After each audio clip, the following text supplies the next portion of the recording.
All right, everybody, welcome back into the MPGL Asian Championships for 2018. We are here with day one action for the group stages. Our second series of the day, it is Signify versus Boom ID. Our first series, pretty good stuff. Clutch Gamers, it felt like they had it in the bag since game one, but it was rather closer than I thought it was going to be, and I'm hoping for the same here between these two teams. Boom ID, a team that we see a lot of. I personally have cast a lot of this team. Very good team. Probably pretty underrated, I think, in the SEA region. Signify, a team that I'm getting to cast for the first time, is an all-Indian squad, which is not something we see that much of. In fact, really, there's rarely that many Indian players in general, at least from the actual country of India, Jenkins. It's kind of crazy, actually. Yeah, it's definitely not something you see every day, although according to their Dota buff, which, I mean, Dota buff has definitely been wrong on occasion, they have not played in quite a while, at least under this tag. team. Yeah. This tag. Yeah, so perhaps... I think you said that they played in open qualifiers or something like that? Yeah, they played in the China Super Major qualifiers. At least Swifty did. I don't know if the rest of them played as part of Signify. And in the open qualifiers, they got 5th to 8th, which is, I think they didn't... they got bounced during the quarterfinals, I believe is what that means. Which can happen. That can happen even with like really strong teams. You can run into like in open qualifiers you can like run into the one other team that is just like super super good, or maybe there's like 2 or 3 if it's like a really stacked open qualifier, and you can just get unlucky. Oh, they're also like they're pretty brutal. So we'll see. Getting 5th to 8th is still pretty good. Yeah, I mean, open qualifiers are not easy. I think especially in the SEA region, and I think partly because the amount of tier 2 to like tier 2.5 talent that there is in Southeast Asia is kind of ridiculous. I mean, just some of these teams in this particular tournament alone, Clutch Gamers kind of tier 1.5, Boom ID, Taskus Titans, another kind of big name, Execration, Geek Fam, the Prime NND. There's a lot of different teams out there in the Southeast Asian region that I've seen personally have flashes of brilliance.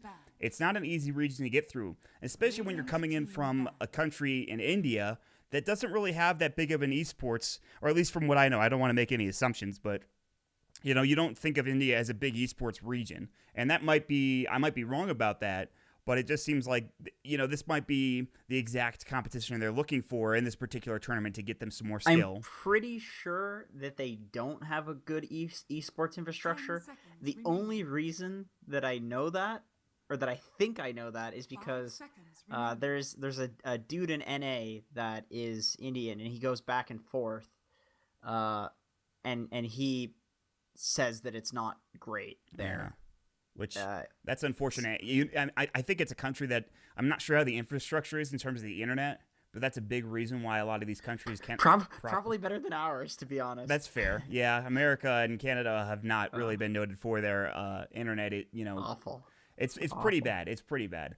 And the good news is, though, there is some hope for internet in America, as the Senate did vote against the FCC changes, but that's just one of the 2 things we need to have happen. By the way, really important, I know there's probably a good chance, but if you're an American and you're watching this, try to help out with the net neutrality issue if you can. It's very important for esports in general, especially for esports in America, but that's a whole different topic that we can talk about some other time, Jenkins. Oh, yeah, we could certainly get into that. That's a whole sphere we could get into with like distributed stuff and cryptocurrencies and there's so much we could talk about, but there's so much. Right now there's some interesting picks. Brax said on Twitter pretty recently that he thought it was like TI3 all over again with IO Gyrocopter. I think it was TI3. I can't remember which one. Oh yeah, he said, IO Gyrocopter, best combo. I mean, it seems pretty good. The IO changes are significant. Specifically, insane. They changed the BKB thing, I think, right? With IO Tether, you can tether now with BKB, I believe, is what they changed about it. Yeah, so like the major change, like you can tether with BKB. Tether has no cooldown, so you can be permanently tethered to somebody. You get the movement speed of the tether target. So if you're tethered to like a gyro who gets ridiculous movement speed from his talents and just isn't naturally as a hero, you get that movement speed as IO. So you literally don't even need boots on the hero. You tether to Gyro, he gets the Aghanim Scepter because of the level 15 talent on IO. And then also the spirits, they slow now. They apply the slow and Tether doesn't.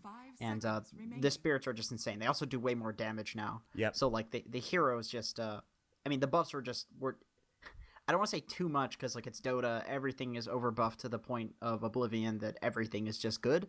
You know, and it's like, oh, this really broken thing is against this really broken thing, so they're not broken. Both Wisp, it was a lot at once. You know, it was a lot. Man, that's it's pretty crazy, right? Like, it seems pretty good.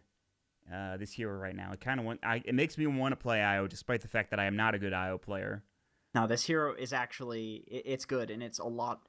I think Crit on Twitter said that he thinks that Ice Frog made Wisp like a low skill hero, like it was a really high skill cap hero, and now it's a low skill hero. And I'm kind of inclined to agree that it's a lot easier to play now, just because like if you hit somebody with one of your spirits, it sets up for all of the other spirits and just like perma slows somebody. It's pretty ridiculous, and they do a lot of damage now. So like Wisp actually does damage as a hero, and it's kind of like the way I see it, where they took Pudge and they like nerfed the hook, but then they made Dismember really good. So Pudge is actually a good hero, but not because of like the most interesting mechanic, which is the hook. And I can kind of see his point with the Wisp, where it's like, okay, Wisp is good, but not really for like the Wisp reasons where you're like, oh, Wisp is going to relocate around the map. That's crazy stuff.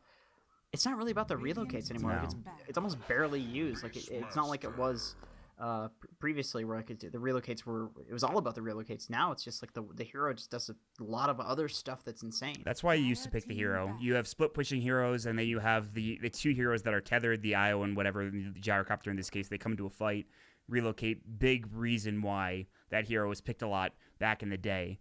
Now it's about buffing up this gyrocopter, giving him extra move speed, giving him extra, damage with overcharge. Slowing for him, too. Yeah, exactly. The slows with the spirits, pretty big now. IO's in a much better spot than, and of course, relocate is still big, but it's not just a gimmicky. I don't know if it was ever a gimmicky hero, but in certain circumstances, it always felt like that. But it was pretty like Wisp was just a walking relocate, to be honest. That's kind of how Wisp felt. There's even players that would literally play Wisp sitting in trees and just relocate somebody out and split push. Like, there were people that played like that, and it was good. Yeah, that was like broken, The hero, you're still going to see these flashy relocate saves that are really big, and that's another, that's cool. But I like IO Gyrocopter seems to be a pretty strong combination, Aerocopter, if you will. And I like it. Yeah, I'm excited to see how good this is. Or gyro. Gyro? Isn't it just gyro? Gyro. Gyro? Yeah. Input, output, gyrocopter. Gyro.io. Yeah, exactly. Anyway. All right. We talked a lot about the IO and the gyrocopter. We have literally not discussed anything else. Beastmaster, Jakiro, two pretty strong heroes. They have decent push. Of course, Beastmaster probably goes for Wild Axes max nowadays. One of those split pushing heroes that you mentioned, really good with the gyro and IO. Yes. I'm mixing that up now. Yeah, I'm going to mix it up too. It's going to be annoying. But no. I also like relocating with the Beastmaster too, because you just relocate and roar, and that hero's probably dead if you have like Solar Crest or something like that. Yeah. And you can put like the Hawk on the back lines of the fight too to catch people coming in after you go for the roar and relocate combo. Like, it gives you really good positioning. Although with that being said, you can have all the vision in the world and all the setup in the world, but you're playing against like a Night Stalker who has this just insane vision reduction. Nature's Prophet is going to be split pushing a lot, and then Death Prophet who can just like barrel down your towers and also split push. There's definitely heroes to work with on the side of Signify to deal with this combo of kind of doing like the Beastmaster split pushing with three heroes and the IO relocate. They have ways to deal with it. I think I'm a little worried about lockdown against an IO and a gyrocopter. They're, of course, together, they're very speedy. They can get out of troublesome situations. They're really just a void. Sprout's going to be useless if they buy Quelling Blades or Tangos or anything. Dark Willow has Curse Crown, and that's the big thing. It's going to be Curse Crown. Dark Willow kind of has lockdown. It's weird lockdown. If they can get some Bramble Mazes and Curse Crowns off, they probably find some of these kills. But I think the IO and the Gyrocopter are just going to run rampant in a lot of these fights. And even the Lena too is very fast in move speed. She can run around and just throw up spells, and that might be a problem. So yeah, especially with like the Gyro BKB when that eventually comes out, there's not anything. There's nothing. There's nothing to lock him down. They need something here with it. They have both their supports theoretically. I've seen Nature's Prophet played as a support a lot recently. I wouldn't be surprised if that's the case and they do a Night Stalker off lane, but I'm not sure that's going to be the case. They need a safe laner right now, and it's going to be the Slar coming out. So that does provide some lockdown in pounds. Yeah, that's something. That's definitely something they can like munch on the the hero that Wisp is tethering. Like, it kind of makes it so you're like, hey, Wisp, go ahead, buff this person up, make it so they take a lot less damage. I don't care because I'm gonna get more stacks. So Slark is pretty good against Wisp for that reason. And then also, like, you have all that movement speed on Gyro and Wisp. Does Slark really care? No, because he can just pounce you. Yeah, exactly. So, but tell me your honest thoughts, because personally, it's hard for me not to favor Boom ID, specifically because they're a team that I've seen play well recently. They're against a team that I haven't really watched in Signify. I'm not trying to be prejudiced or anything, but, like, what do you think in terms of the draft and in terms of the chances for both of these teams? well, okay, I think that the IO Gyro is a pretty ridiculous combo. Like, I think IO is pretty, like, high rated. Yeah. In terms of, like, people think that it's good, and I still think that it's not rated high enough. Like, I think that IO is really, really, really ridiculously good right now, and people just think it's good. Okay. So I'm a pretty big fan of this IO hero right now. Even for pubs, like, you can just stomp pubs with it, I think. And I really like the fact that all of these heroes combo together really, really well. And like we were saying, I'm pretty worried about the fact that Signify don't have much to actually lock down these heroes. And it looks like Beastmaster IO going into the off lane. That's also kind of a classic laning combo. You just give him mana, he spams the axes. Feels like the axes just never stop coming. I love this dual lane setup from Boom ID. I think IO Beastmaster is pretty strong. I think they have Gyro, which is also kind of insanely strong in terms of the damage you can pump out. That's another one of those, like, dual lanes where if the Gyro get a little bit ahead, it'll feel like they're a lot ahead. And Signify will have a lot of problems. We did see in game one the Gyrocopter versus Nature's Prophet, where the Nature's Prophet has Treants and he kind of blocks some of the Rocket Barrage damage, which is nice. Yeah. It's not the end of the world for the Gyro, but, maybe it's something. And they're going to fight, it looks like, at least in the top lane. Dual Breath comes out, but KSQ taking some damage. It's going to be 2 aside, it looks like, unless somehow this Dark Will gets in there, but she's not going to, so.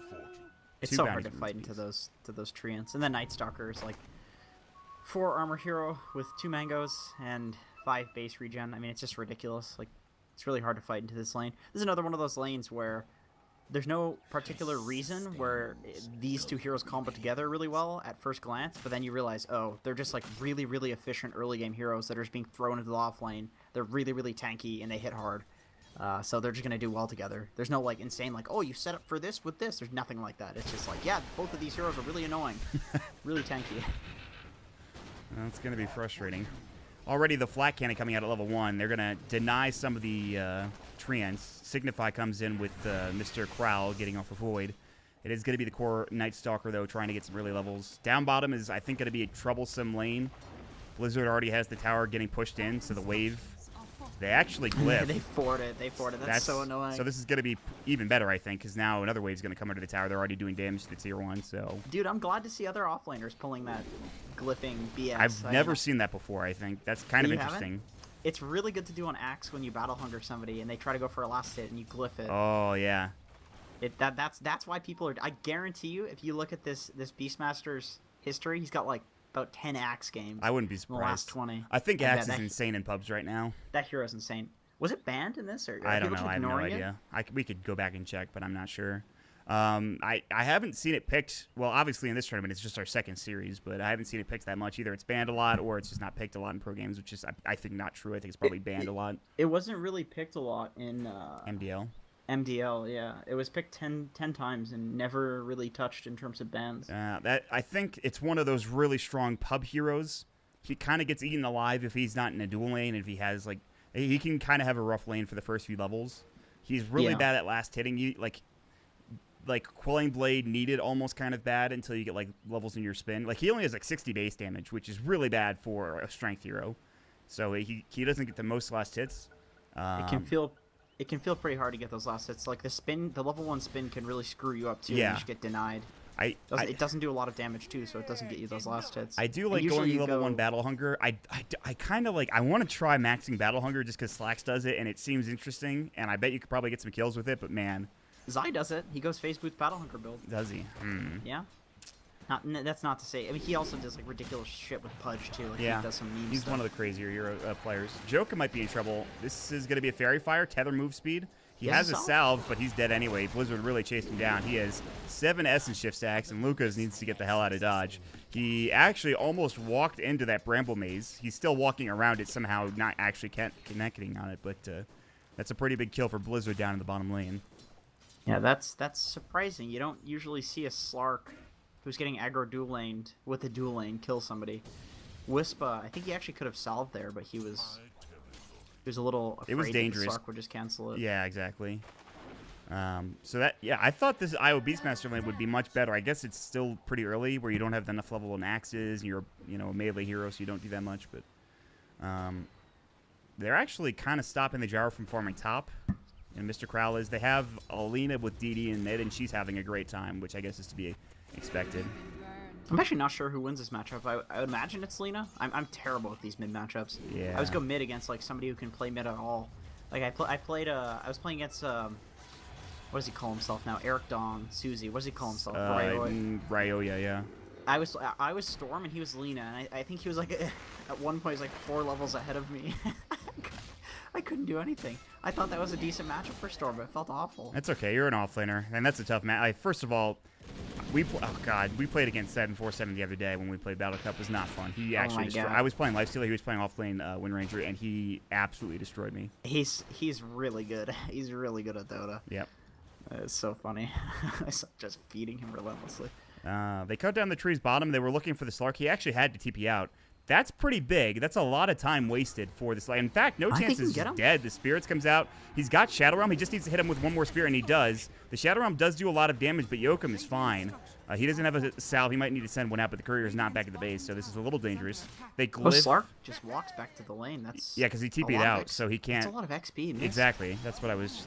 Yeah, I mean, not having that TP is critical. That is rough for him. That's basically the first blood is negated. The Beastmaster is getting some levels now, and he's gonna have these axes. Like it's gonna be a hard lane again.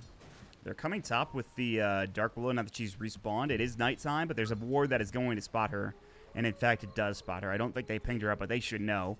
And in fact, FBZ and XctN are gonna back themselves up to the tower. I'd be surprised really nice if they rotation die timing. here. Yeah, I mean, it's smart. Right, it's right like at 350 rotating top, the only issue is the ward is there, and obviously they're not going to see your bottom either. So. Yeah, and then just died as well. So it's like, well, kind of perfect timing. So they really want to die, but it's actually Mr. Crowl that's getting run at by this XctN Jakiro. They also get off the homing missile. He's going to get off the void, but neither will die. Nobody's going to die for now, but that's still a lot of harassment being placed onto these heroes in the top lane for the Radiant.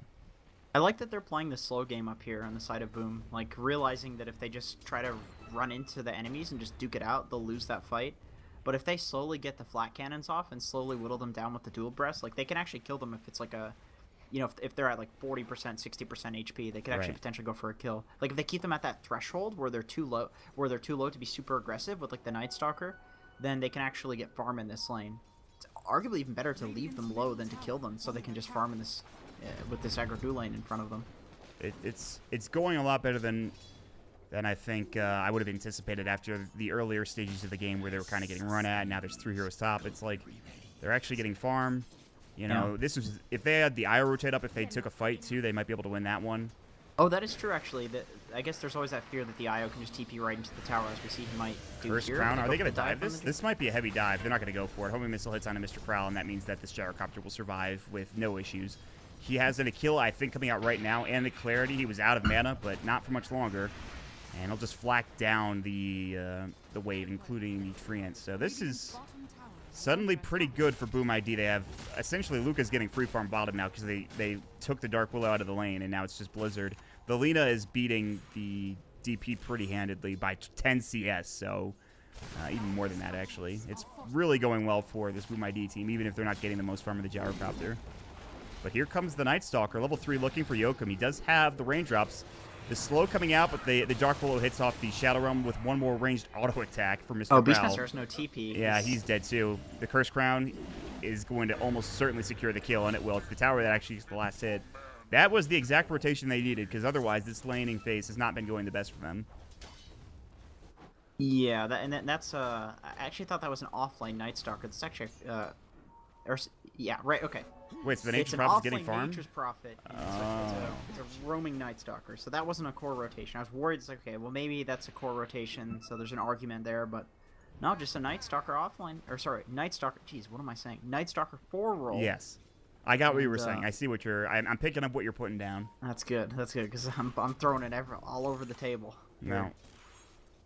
That means that this Nature's Prophet is pretty farmed, actually. Yeah, he's huge. This laning phase is not as bad as I thought it was now that I realize that he is, in fact, an offlaner. They're actually doing pretty well here, all things considered. Look at TP blocked. That's pretty dead? funny.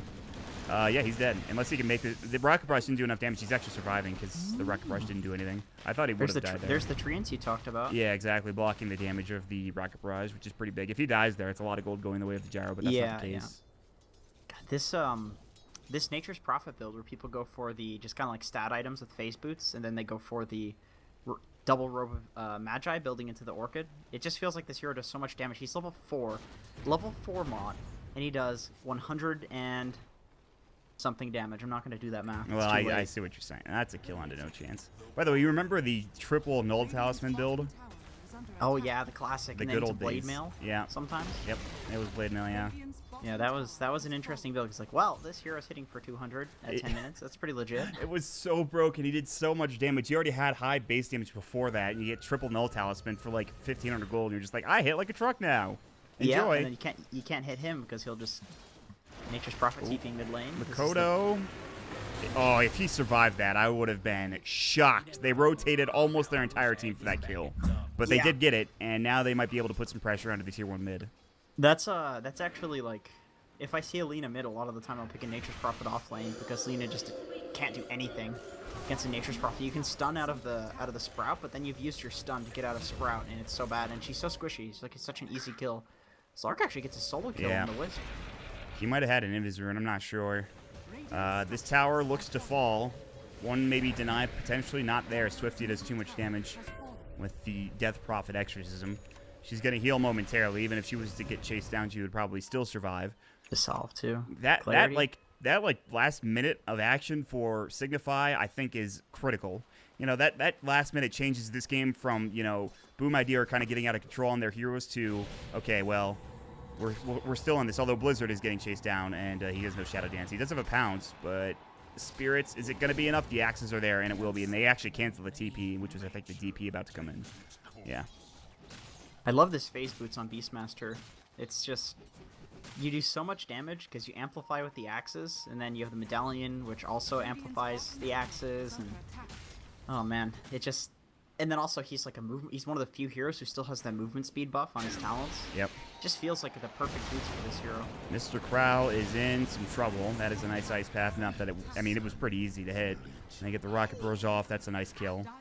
And Lucas needs to be a little careful. In fact, he sees the Slark coming. They have a ward at the shrine. Of course, they're going to know this is here now. They're going to probably deward it. Here's the issue with having your only stun. Well, really, your only real. I mean, is it even a real stun? The Night Stalker slow. I mean, there's just so little TP cancel that the Beastmaster can just sit down in this bottom lane and be such an obnoxious player and do whatever he wants down here. Actually, as I said, he moves towards the middle lane. This is the IO tether, and even with the Shadow Realm, he's able to stay alive somehow. Rocket Barrage hitting into Mr. Crow. This is dangerous. FBZ trying to go back in. The axes snipe him from long range. Kescute's got to get sprouted. He's got to break it down. They've got the Macro Pyre drop. Negi's going to have to walk himself to safety. And then down bottom, Blizzard is just trying to split push and get his Shadow Blade, which he's not quite at yet. And they're going to take the Tier 1 tower. And that IO save, if that IO's not there, FBZ is almost certainly dead, and that's a big kill if they can get it. But no, that's such a value regen rune. He's still got it going. He saved right at the start of the fight with that, and it's still going right at the end. That could not be more value. IO tether, great stuff. Oh, another reason IO is actually really good right now is because Bottle heals for more. It literally just got buffed, so it heals for more, and the bounty runes fill up 3 charges. Although you are missing those. Every 2 minutes getting those 2 charges, but it heals for more. So like in a fight, if you're in a fight, IO literally does more in terms of healing with the bottle. You know, if you want more bounty runes, just play mutation mode. That mode with super runes is ridiculous. Every 30 seconds you get 2 bounty runes. It's insane. Is that what the mutation is right now? I don't know about right now, but it has been previously. Exorcism, Laguna Blade, Signify. That was not the play. The IO tether comes in. They really wanted FBZ. They could not find it. Negi and Mr. Krell have to back away. The good news is they only lose the Death Prophet. The bad news is she used her ult in order to try to take that fight, but she ran in on her own. She needs a Yule, she needs Aeon Disc. She can't just run in like that, otherwise the fight essentially ends, especially if you see the Lina there. Yeah, Lina pretty effective against the Death Prophet. Same with the Gyro. You can just melt her before her spirits even come out to hit anybody. They take kind of a decent amount of time to actually start hitting people. She actually TPs to the top lane. They're going to go again. It's not night. Oh, actually. It just turns night now. Now night for 4 minutes. They want to try to initiate with Mr. Krall, but already backing up his Boom ID. They realize the timing. They're not going to overcommit for the Tier 1 tower, despite it being, only a third of HP left. It's a good idea for them to sit back and just play safe, especially with the Lina rotating mid. So it's a 2K lead right now, Jenkins, and I think they're going to have to rely on the Slark Shadowblade in order to get some work done, because right now they're not really finding the initiation otherwise. Yeah, and I was actually going to say, the Beastmaster is doing a really, really good job right now. You'd be really tempted if you're in a pub and you're this Beastmaster to run to your team and be like, okay, I'm strong, my team is strong, let's run at them with my hero. Like, I don't want to be somewhere else. My team gets wiped. That sounds awful. But what he's doing is he's actually sitting in the bottom lane, which is making it a lot less safe for Slark to just passively farm that Shadowblade. So that timing is going to come a lot later.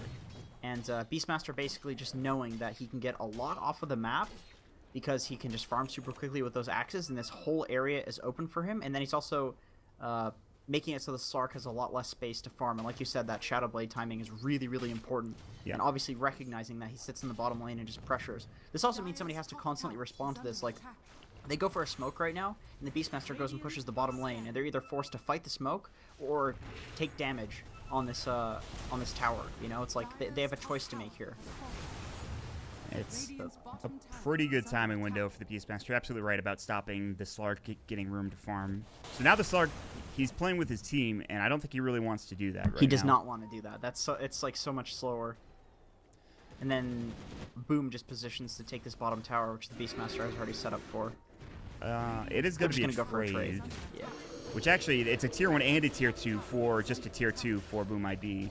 So this is actually not that bad for Signify if they get the Tier 2, which they should. I mean, they have Exorcism going right now. They could try to TP and take a fight. They have Relocate. I don't think it's the best idea. Might see a Tier 2 get dropped to the mid lane instead. Yeah, it looks like they're just going for it because they know Exorcism is down. So yeah. They're like, screw it. They're not going to fight us. I should be surprised that they didn't fight there. I know they're fighting into Exorcism. They don't really want to do that, but with how they've won the last few fights, I'm kind of surprised they didn't go for it. They couldn't set up in time with everybody. Yeah, they would have gone. They would have trickled in. It just would have been dangerous. So they're like, screw it. Let's just get a trade and then we'll fight them afterwards. Yeah. It is nighttime, which is another reason Mr. Krall's going to get roared, probably, unless he gets silenced. He couldn't get off the animation in time. The animation takes a little too long. Blizzard's coming in. He's got his Shadowblade. It's time to go. The IO, they have the Fear coming out now. Oh, my God. It hit on 5 heroes. That's insane. Oh, Beastmaster is probably dead. Yep. What a combo. Yep. That's actually really cool. With you sprout one, fear the rest. That's pretty cool. They all rotate to try to help him out, and every single one of them got feared. Yeah. 5-man fear seems pretty strong. They ran like back to essentially right here by the time the fear was done. It's kind of insane.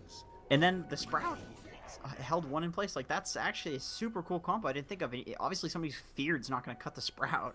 So it's like it kind of makes it so that the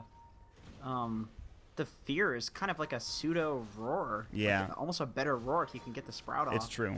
That's pretty cool. I like that. I think that fight could have actually turned around. They had Relocate. The IO, of course, was in the fear. Had he not been there, he probably can save the Beastmaster. He's very tanky. It's not like he died that quickly. But obviously that's, easier said than done. It's pretty cool because he actually feared him out of the tether range. He was tethered, and I'm pretty sure he was... Yes, exactly.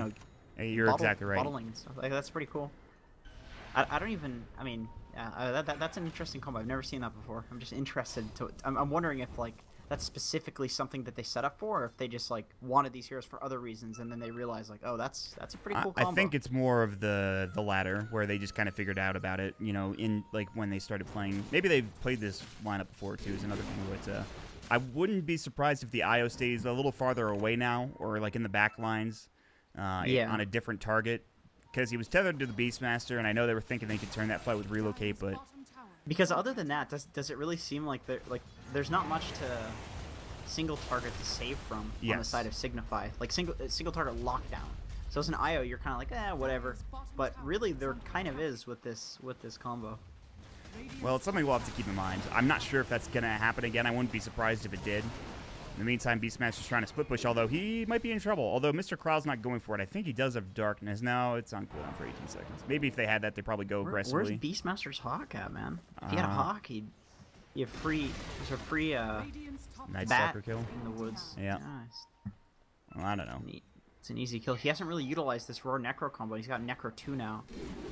This is... They just haven't been able to get it off. We saw the Shadowblade instead of first item Necro in the last series with Clutch Gamers. That's what they built instead of going Necrobook. And I kind of liked it because he went for the max axes build. So by the time he had his Shadowblade, he was only getting into like level 2 wild axes. Yeah. I'm not that I don't like Necro in this hero, so I think Necro on Beastmaster's still pretty insane, but... I definitely think against a lot of heroes, like going for the Shadowblade first, if you just don't necessarily need the damage and you just need the pick-off, which in this game, like if he can roar the Slark out of the Shadowblade, it's actually pick-off for the Slark, which they don't really have other than that. So, yeah, no, I definitely agree with you that this would be a nice... Terrorize getting casted, decides to be channeled and canceled, and they decide not to go for the fight. That's a smart back, I think, from Signify. That could have been really bad. Blizzard wasn't there either, and I think that's the issue. He's probably saying, don't fight, don't fight, don't fight in that situation. He leaped over the hill. He was like, all right, guys, like, just wait, I'm coming. Yeah, it's so tricky when you're in that situation as a carry. You try to let your team know as best as possible, I am not there. That is probably the most commonly used phrase I have when I play Dota. I'm not there when I play I'm carry. not there. Yeah. Oh, Jesus. That was an Orchid, too, and he still got the kill. That's pretty rough. Mikoto, spelled with an I. What's the net worth looking like? Oh, Lina is huge. Yeah, she's big, but she's actually kind of tied with this Slark. Slark has surprisingly got a lot of net worth. It's not like he farms that slowly, but usually he gets a lot of his gold from getting kills, and he's right now only got 3 of them. So yeah, good terrorize into the Roche pit, but that's down now. They don't get a kill off of it either, and no chance. Died almost to the Necro dying. They're pretty low though. This is pretty ballsy to go for this. They have the haste on Yokum. Nature's Wrath is going to come out. That's pretty good. I think they can actually fight this. They're going to try. Neki's back. They wanted to use his death to their advantage to try to take Roche. It's easier said than done. Mr. Kral coming in. It's not nighttime. They have the haste on the IO and the tether, but now here comes Blizzard. What a wraparound. The Shadow Dance comes in. He's going to buy back and relocate into the fight. Beastmaster might be in trouble as well. They want Blizzard. The Laguna Blade. They get the kill. He's dead for 48. Can they get more out of this? Mr. Kral now backing up Swifty. Yule's up into the air. He's in trouble. The LSA combination is there. They get 2. Can they get anything else? TP from Negi. He's going to get to safety, but the IO buyback does come in handy. Wasn't the, he didn't really do that much of the fight, but him being there helping out FBZ more than enough to get them 2 kills and Roshan now. But in the meantime, yep, Negi's top lane, and he is taking a tier 3 tower. It's not going to die yet, but it's a lot of damage being dealt. And Lucas, if he had walked up or if he had Roar, that would have been a free kill, but it's a smart TP out from the Nature's Prophet. He knows he doesn't have Roar. It's a lot of damage. I mean, split pushing on Nature, like, you can always win the game split pushing on Nature's Prophet. That's one thing, and he's reminding them of that, like, okay, you guys, you can win the fights, but my hero does this the best. If you're not paying attention, you're gonna get punished for it. So if they screw up like that, and I don't want to say, they didn't screw up. Obviously, they got Roshan, but if they let him push like that again, they lose this tier 3, and then the shrines are available, and the map is just so limited for them on the side of Boom. Yeah. So they actually have to be pretty careful, because if you're limiting your map against a Night Stalker and Slark, I mean, it gives me, like, chills just saying that. Like, I would hate to be on that team, Yeah, we saw it last game against the Slark, that they just couldn't do anything. Once they lost some of those tier 2 towers and the tier 1 towers, it became really difficult. And in spite of having a 4K lead, this is still a lot of map control going the way of the Radiant. In fact, it looks like the Beastmaster might be dead. They're going to TP in with the Nature's Prophet. He has a Necro 3. He does use the Necro. He's going to get Orchided. He's still dead anyway. They relocate in, and the Tether almost comes out. They'll secure 1. The Laguna Blade, all right, that's probably worth it, considering they also got a 3rd kill on the Night Stalker elsewhere. I wouldn't imagine that would be a good relocate with the Lina, but it was. Well, he used the Shadow Dance early when the Necrobook came out, and once that's down and he doesn't have Shadow Blade, you get a Laguna and you're just dead. It's just hard to orchestrate, where it's like, okay, Lina, he used this. You can stun here on his, like, Shadow Dance. It's just, but it all worked out. Yeah, it was a strange relocate to be. Yeah, Lina IO seems tricky, to say the least. It's a weird duo, but he's got the Aegis, so they feel like, okay. Mr. Crowl needs to be safe. careful. Hooded Defiance will keep him tanky for now. They've got the usage of that Terrorize, and it will come out, and might turn this fight around. IO Tether still trying to heal up, but he's got the overcharge. That's a sick LSA that hits on it, too. The dual breath coming out as well, and Swifty's in trouble. Makoto gets a double kill. Swifty might be the triple that they're looking for, and it is, and now a monster kill spree as well. And just like that, this game has gotten out of control. They even find a 4th kill. It is now an 8K lead, and they will almost certainly try to push high ground with the wave coming back in. Although the Treants are going to try to cut the wave, so there's at least that.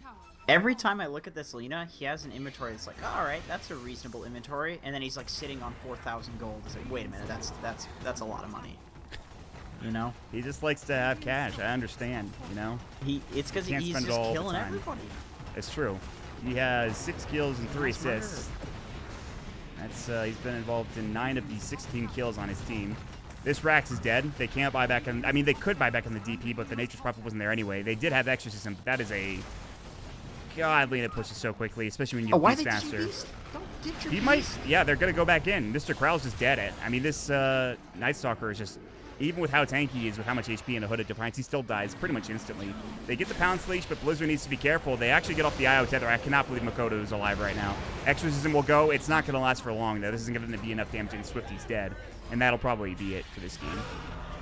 Dude, Makoto's actually just a god at Lina. Like, he's stunning, just consistently stunning this Slark. Like, it's not easy to stun a Slark with the Lina at all. Like, he's super fast. He can pounce. He can Dark Pact it off. I mean, he's playing like a god for sure. He's just playing like an absolute god. He's just really, really good at this hero. God. And also destroying that lane. I'm pretty sure Death Prophet versus Lina isn't like. It shouldn't be that favored. I agree. I think he's just really good. Makoto has done a nice job. This is the Lina game you dream of having. You have an IO Tether helping you out. You have already a ton of damage on your team. So it's not just like you providing all the damage. It's everybody else. Yeah. So if he lands anything, he'll just slaughter whoever it is. I mean, we haven't even really talked about the Gyrocopter this game. He has a BKB now, but he's not been the issue, I think, in a lot of these fights. It's pretty much everybody else. Yeah, he's kind of just like pulsating with damage while... Yeah, exactly. It's like, don't worry, guys. I'll just do some damage. Everybody else is like bursting people down. He's just kind of like a blender. Yeah, that's probably a fair statement, a fair analogy. I gotta say too, the Death Prophet, usually like when I see DPs... Like a mouse in a blender. God, I don't want to hear that. I'm sorry. The Death Prophet usually just feels like if you pop ult on Death Prophet, you at least get a lot of damage. You maybe don't get kills, but you feel like you're doing something. I should say, like, Death Prophet usually feels like she does something in a game. In this game, I've not felt that at all. Yeah, no, I definitely agree. I feel like we talked about it. There's a bit of a lockdown issue. Like, the Death Prophet is not a hero who can just run in and kill people as they're running away. It's pretty easy to run away from the Exorcism. There's not a lot of lockdown, and then he's also getting bursted, and he didn't have a great early game because this Lina was just playing so well. So, like, all of these things added together, you just end up having a Death Prophet that feels useless, even though it's just kind of the situation that he's been thrown into. You know, and I feel like another big thing is you're right about her running in. I think they just need a lockdown hero or initiation hero, you know, something not a Nature's Prophet. Blizzard on the back line's getting fought by Lucas. He's going to have to use a Shadow Dance. Makoto coming in has a couple of auto attacks. It looks like Blizzard will get away, but the rest of the team is dying to this Gyrocopter. I'm not dead yet, though. All of them are still alive. The Tier 3 tower has been taken. Blizzard's coming back in after regenning on the sidelines with the Shadow Dance, trying to find a way into the fight. He's going to find Lucas. This could be big if they can get the kill on the Beastmaster, and it looks like they're going to. The IO relocate was there, but of course he was tethered onto the Gyrocopter, and I mean, he could have changed, but it was too late because Blizzard did too much damage. If they can kill Makoto, it would be absolutely gigantic. They do have the IO tether. Relocate is still available. The Sprout comes in. That's a roar. They're turning this around. Good Terrorize, and now the Lina's out of it, and she's in trouble. The rest of her team is just running because of that Terrorize, and now Makoto is going to have to use that Bloodstone. She's back in 20. The rest of them getting low. Finally, this Death Prophet ulti feels like it's doing something. They're all extraordinarily low. Finally, they relocate back in with Yokum. They're going to find one of the kills, maybe even two with Swifty. He's pretty tanky. He's got the double Spirit Siphon, and maybe they can get FBZ. They can't. Somehow, this IO Tether is keeping him alive like crazy, and he's actually back into the rest of the fight. They will finally get the kill onto the IO with Blizzard, who has used the Shadow Dance. Beastmaster is here. He pops the Necro, and he is out of mana. And Blizzard has to run, but I don't think there's any way he gets out of this. They get off the Purge. Blizzard is dead. GG is called. It's GG. And that is it for Game 1. And Boom ID looked very good throughout this game. Yeah, I mean, that